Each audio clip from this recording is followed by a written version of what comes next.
Good morning. Lisa. What will your first sequence of the day be? Flexoid, load up Celeryman, please. Yes. Lisa.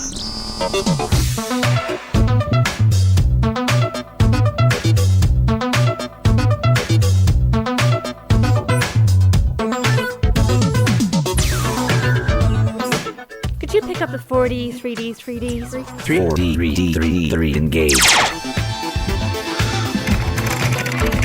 Add sequence. Fingal. Give me a printout of Fingal smiling. Okay. Flexoid? Yes. Do we have any, new sequences? I have a beta sequence I've been working on. Would you like to see it? Alright. Okay. Hey Lisa, I'm Circuit Nurse. I can't wait to nurse you. Now nurse, I can get into.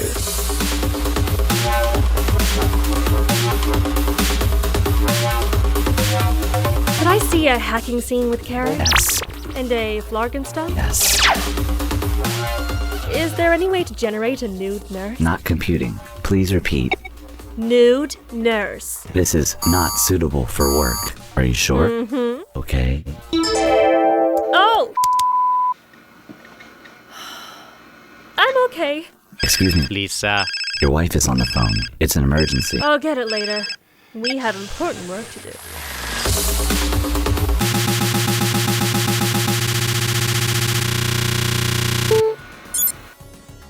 Hey, welcome to Crazy Aga.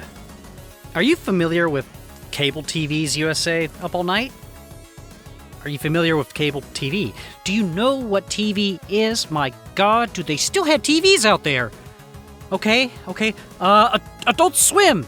Is that still a thing? They didn't take that away, right? Okay. So we're going to use that as an example. Adult Swim. We know that. Well, Adult Swim, USA's Up All Night, these were the places on the TV dial where one could, late at night, find all manner of weird and experimental TV shows and movies. In the late 1980s, did you know that Japanese Fuji TV, callsign jocx-tv, also started a similarly strange TV experiment called jocx-tv Do? This was Fuji TV's late-night programming block, thus the Do, where many unusual, yeah, it's very unusual. Very unusual and undeniably creative shows and movies were broadcast, often to great effect. To give you an idea, TV Do started shows like Extremely Strange Stories and gave the mega popular comedy group Downtown their first airtime. TV Do was also where 1988's Circuit Nurse premiered, a live-action Tampot's sci-fi piece featuring the adventures of Lisa, a circuit nurse.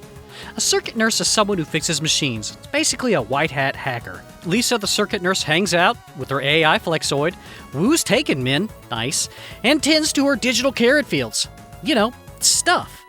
At least this is the stuff she's doing when she's not discovering plots by Andros-level viruses called Zords. There are things out there on the internet that are dangerous, and she's found them. Things that seek out to emerge from the vaporware and take over the modern cybersphere. Now it's up to Lisa, Flexoid, and her little guy friend, I don't know, that's awkward, to stop Zord from taking over the world and ruining computers. What? That's where I keep my port. Don't touch the computer. What the Zord? Who are you, Mr. Zord? This is the worst movie villain ever. This is worse than Hitler. Anyway, TV Do was the perfect place for this movie. I think, as it is, brace yourself, what I consider to be the first truly original, fully functional, and fully Gibsonian Neuromancer-style cyberpunk film. Yeah, I said that. I can hear the keyboards of my fellow nerds just pounding. You see that? Overdrawn at the memory bank. Max Headroom, motherfucker. And Akira. You gotta shake your fist when you're saying Akira at me. I hear you, guys. I hear you. Even as I'm typing down words into the text document that's titled The Suicide of My Credibility. I hear you. But let's talk. All of these great and strange movies, and quite a few others, had their own grasp of different elements of the original nascent cyberpunk mythos as it grew up in the 1980s. I simply find that Circuit Nurse is the first film, to my knowledge, to go all the way, to get all of what we now popularly consider cyberpunk into one place. to get all the bits and bytes into one executable. Circuit Nurse's use of technology is rare amongst all film, even cyberpunk movies. It features admittedly cutesy but conceptually sound concepts of hacking, of cybersecurity, of computer viruses, and loads of accurate terminology is used throughout the film. For instance, Max Headroom mentions the word byte once. Circuit Nurse's entire plot revolves around downloading megabytes of viruses.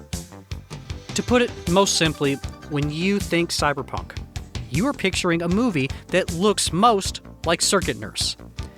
Circuit Nurse was the first time someone said, "Can we film an entire movie? A cyberpunk movie about someone sitting down in front of one of those gosh dang new PCs and typing out some hate mail?" Turns out you can do it. And try some, it's pretty good. And have a virtual carrot while you're here, why not? Circuit Nurse is stylish, slightly familiar, and yet wholly different from what came before. It has a panache for violence and a visual iconography of gorgeous computer-generated insanity. It was clearly reverent to Gibson's cyberpunk work at the time by including a digital landscape in many scenes. And it also beats Snow Crash to the punch in depicting a full-fledged virtual world where one could just fly around and do stupid stuff.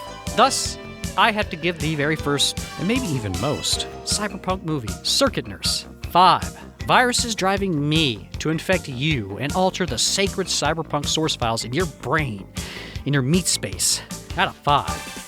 Even if we disagree on which movie was first, Circuit Nurse remains the most forgotten, seminal, look that word up, it's jizz, cyberpunk movie. Circuit Nurse deserves to live on in cyberspace with some cred. All that freaked out hacker token cred chit that such a thing earns. So get over to Toy Video and check this sucker out. And while you're at it, remember, hack the carrot.